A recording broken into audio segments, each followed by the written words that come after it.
TMJ ankylosis क्या होता है एंड क्यों हो जाता है?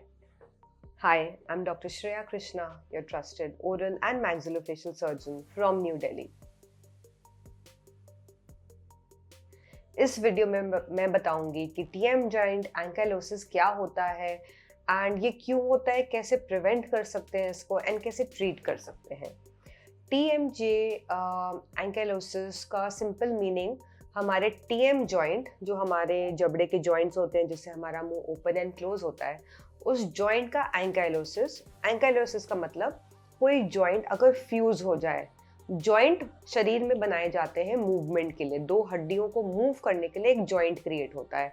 जैसे आपके घुटने का जॉइंट होता है, आपके शोल्डर का जॉइंट होता है, आपका एल्बो जॉइंट होता है। उसी तरीके से हमारे जॉ जॉइंट होते हैं जिससे हमारा जबड़ा ओपन एंड क्लोज होता है। अगर ये जॉइंट के अंदर हड्डी जम जाए या फाइबर जम जाए तो ये जॉइंट फ्यूज हो जाता है। इस फ्यूजन को कहते हैं टीएम जॉइंट एंकाइलोसिस। आपको कैसे पता चलेगा कि आपको टीएम जॉइंट एंकाइलोसिस है? अगर आप अपना मुंह नहीं खोल पा रहे हैं, यूजुअली टीएम जॉइंट एंकाइलोसिस के बाद जो रिस्ट्रिक्शन ऑफ माउथ ओपनिंग होती है वो काफ़ी सिवियर होती है। तो अगर आप अपना मुंह बहुत ज़्यादा फोर्स करके भी नहीं ओपन कर पा रहे हैं, मे बी आपको टीएम जॉइंट एंकाइलोसिस है। सेकेंड, अगर आप यंगर एज ग्रुप में हैं ना, आपको ऐसा लग रहा है कि जो आपका नीचे वाला जबड़ा है वो ग्रो नहीं हो रहा, सिर्फ ऊपर वाला जबड़ा ग्रो हो रहा है, तो आपको हो सकता है टीएम जॉइंट एंकाइलोसिस है।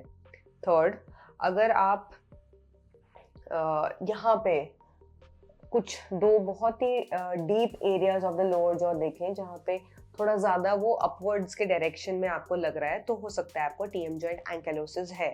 एंड चौथा, जो सबसे ज़रूरी है, कि अगर आपको बचपन में इंजरी बहुत क्लियरली याद है, या तो आपको मुंह पे कोई चोट आई हो, नीचे वाले जबड़े पे कोई बहुत ज़्यादा फोर्स आया हो, या कोई कान का इन्फेक्शन हो जिसके बाद मुंह खुलना बंद हो गया, तो भी आपको टीएम जॉइंट की जांच करानी चाहिए। तो अगर आपको लग रहा है कि आप इनमें किसी कैटेगरी में फॉल कर रहे हैं, तो आपको नेक्स्ट क्या करना चाहिए? You should come and meet an oral and maxillofacial surgeon. जब हम आपको देखते हैं, हम ऑब्वियसली आपकी माउथ ओपनिंग सबसे पहले देखेंगे। हम आपका जो जबड़े का जॉइंट है उसकी मूवमेंट को टच एंड फील करके पैल्पेट करेंगे। दूसरे फीचर्स को हम रिकग्नाइज करने की कोशिश करेंगे, मतलब आपका लोअर जॉ ग्रो हो रहा है, नहीं हो रहा, आपका ओवरऑल डेवलपमेंट कैसा है, क्या आपके बचपन की किसी हिस्ट्री से हम ये कोरिलेट कर पा रहे हैं या नहीं। एंड लास्टली डेफिनेटली हम कुछ स्पेशलाइज्ड एक्सरेज कराएंगे, for example a CT scan, जिससे पता चलेगा कि आपको टीएम जॉइंट एंकाइलोसिस है या नहीं। टीएम जॉइंट एंकाइलोसिस अगर आपका एक्सरे में दिखता है एंड बाकी फीचर्स को रिलेट कर रहे हैं, तो आपका नेक्स्ट स्टेप जो होता है वो है ट्रीटमेंट। लेकिन इससे पहले ज़रूर आपके माइंड में सवाल आएगा कि ये टीएम जॉइंट एंकाइलोसिस आपको हुआ कैसे। सबसे कॉमन कारण टीएम जॉइंट एंकाइलोसिस का होता है या तो फ्रैक्चर, आपके जबड़े के जॉइंट का, जॉ जॉइंट का, या सेकंड कान का इन्फेक्शन।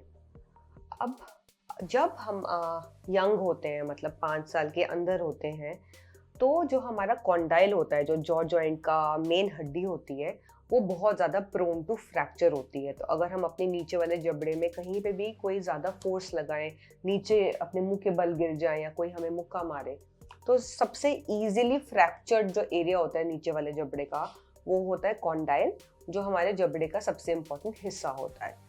एक बार ये फ्रैक्चर हो जाए तो वहाँ पे खून जम जाता है। अगर ये खून जमने का हमने अलाउ कर दिया, मुंह को यूज़ नहीं किया, पेन की वजह से मुंह बंद रखे, तो ये धीरे धीरे धीरे खून बदलता रहता है इनटू फाइबर। बहुत सारे रेशे रेशे उसके अंदर जम जाते हैं।